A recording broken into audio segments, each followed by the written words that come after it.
Hoy fue el examen de simulacro de la pre de la Universidad Toribio Rodríguez de Mendoza. Vamos a resolver todas las preguntas de química de este examen. Acompáñame a la computadora y veamos cada una de estas preguntas. Muy bien, aquí tenemos la pregunta 90. La pregunta 90 nos dice, señale falso o verdadero respecto a las siguientes afirmaciones. Y aquí tenemos la primera afirmación, el universo físico está compuesto de materia y energía. Y esto es verdadero, porque la forma como se manifiesta la materia es en cuerpo material y de forma de energía. Sí, eso lo vimos en la primera sesión. Vamos a ver la siguiente afirmación. Dice, el peso de un cuerpo es el mismo a nivel del mar como si estuviese en la luna. Aquí hay una confusión entre los conceptos y hay dos conceptos que se suelen confundir, masa y peso. ¿Sí? Masa representa la cantidad que tiene una sustancia, mientras que peso va a representar la fuerza que ejerce esta cantidad de sustancia en la superficie de algún planeta, por acción de algún planeta, en este caso por acción de la Tierra.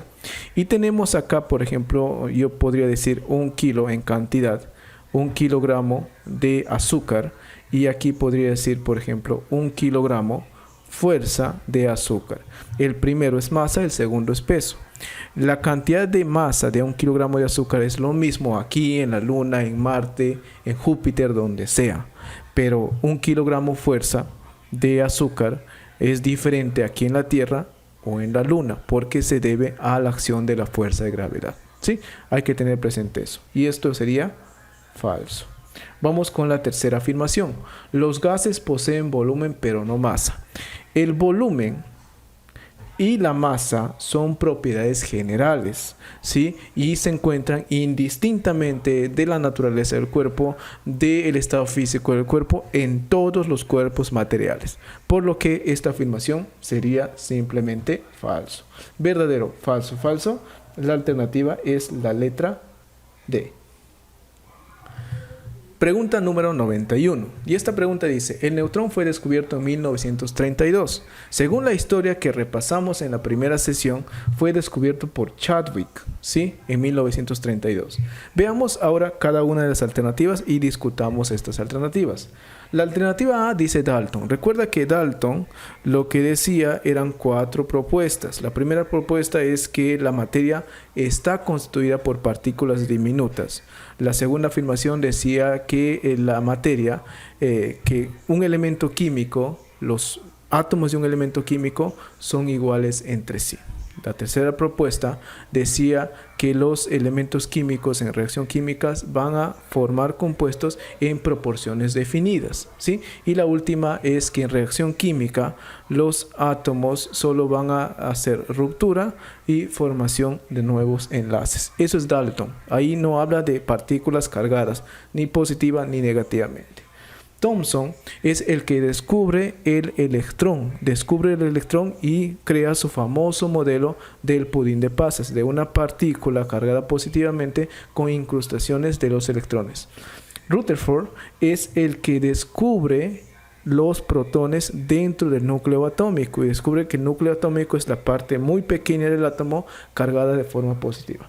Y Bohr es el físico que cuantificó la energía de los electrones en la zona extranuclear. Él decía que los electrones se mueven en la zona extranuclear en espacios definidos como niveles de energía y tiene un modelo atómico, el modelo de Bohr, con el hidrógeno. ¿Sí? Esto hay que tenerlo bien en claro para los próximos exámenes. Pregunta número 92. La pregunta 92 dice, determinar la carga nuclear de un anión trivalente de nitrógeno. Esta pregunta es una pregunta de concepto, porque si tú conoces claramente el concepto de carga nuclear, esto se resuelve en 30 segundos. Carga nuclear, como su nombre lo dice, carga del núcleo. ¿Quiénes son los responsables de la carga del núcleo? Los protones. Por lo que la carga nuclear solo depende de ¿qué? De la cantidad de protones, ¿sí? De protones. Y acá, por ejemplo, nos da el dato directamente. Nos dice que la cantidad de protones de esta especie es igual a 7. Y acá, independientemente de la cantidad de electrones, porque nos habla de un anión trivalente X a la menos 3, independientemente de la carga del ion, ya sea positiva, sea negativa o que sea un átomo neutro, el número de protones no va a cambiar, por lo que la respuesta aquí sería la B, 7. ¿Sí? 7. No confundamos cantidad de electrones con cantidad de protones. Pregunta número 93. Dice, ¿a qué familia de la tabla periódica pertenece el siguiente elemento? Y aquí nos da el elemento.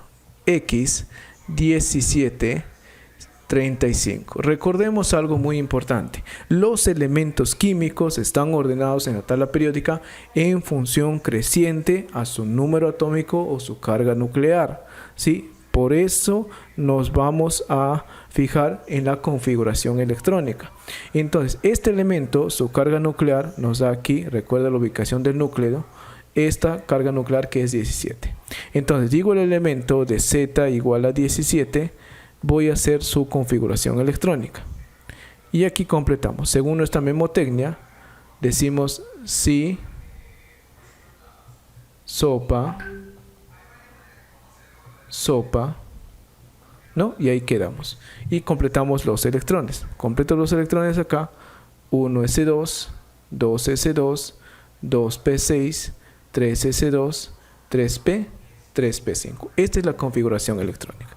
Ahora me voy a fijar, para poder ubicar un elemento en la tabla periódica, siempre me fijo en la capa más externa. Sí, en la capa más externa. Si me voy aquí a las alternativas, todas las alternativas pertenecen al grupo A. Me fijo aquí en la capa más externa y veo que la capa más externa es el nivel 3. Y la capa más externa en este caso termina en N y termina en P. Termina en S y termina en P. ¿Sí? Y esto me dice que son del grupo A. Hasta ahí todo está correcto. Luego, para ubicar el elemento en la tabla periódica, en qué grupo pertenece el grupo A, lo que tengo que hacer es